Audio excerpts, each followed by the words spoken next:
In this video, I'm going to talk about how to form the present tense in Latin. So, present tense is pretty simple. It's up in the present system, so you're going to be using the present stem. And there's no tense marker for the present. It's just the present stem plus your personal endings. And a reminder, those personal endings are O or M, S, T, mus, tis, nt. The one thing to remember here is that Latin does not like int in the present tense. So it's going to change some things to avoid having int at the end of the verb. So if you're not sure how to make the present stem of a verb, go back and watch the video about how to form stems of verbs. And now let's look at some examples. So we've got amo, amare. Okay, that is a first conjugation verb. So to make the present stem, I just take off that re and I have ama. And then I want to add the u ending. So we have s. And if I want to say you love, that's amas. Dokeo dokere is eo, ere, so it's second conjugation.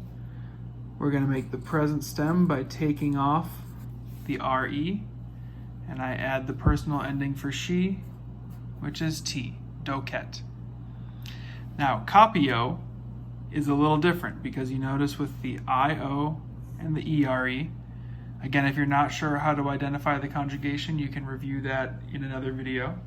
But io-ere tells us it is third io. So to make the present stem of third io, remember we take off the ere, but then because it's third io, we add an I. And then we can just add the we ending. So you get copimus. Audio is going to look similar. It is fourth conjugation.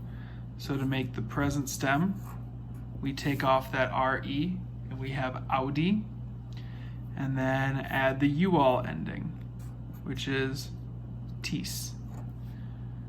So it's pretty straightforward, unless the only thing to be aware of is if you have a third conjugation verb, not third io, just third conjugation. So we see lego, legere. And so to make the present stem, we're going to take off that ere. And then if we jump right to adding the personal ending for he, we get a verb that doesn't work. We can't have those consonants hitting each other. Legged doesn't work. So what third conjugation does is it adds a connecting vowel. And that connecting vowel is I. So you get legit for he reads. Now, one more thing to be aware of is with, again, third conjugation, we make the stem, and then if we're going to say they read.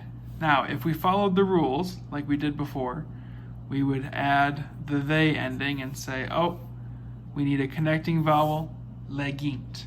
But remember, they don't like int.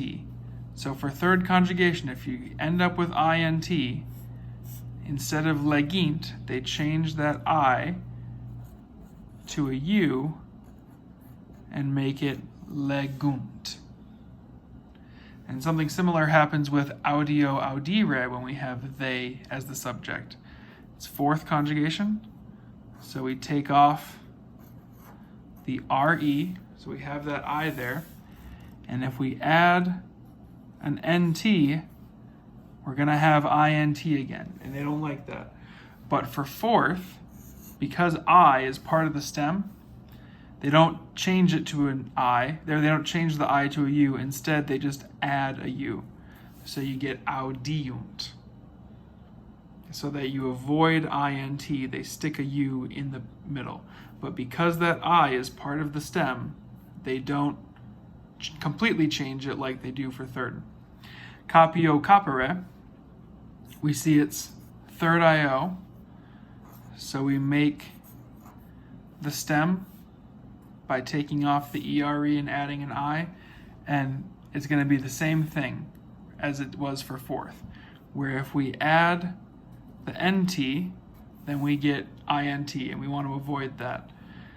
And because the I is part of the stem, they add a U. So the thing to watch out for is if you're going to have INT, it will either change to a UNT or IUNT. One tip for remembering when it changes to UNT or IUNT is look over here. If there's an I by the O, it's iunt. So IO is going to be iunt for they. But if there's no IO, then it's just going to be unt. And that's how you make the present tense.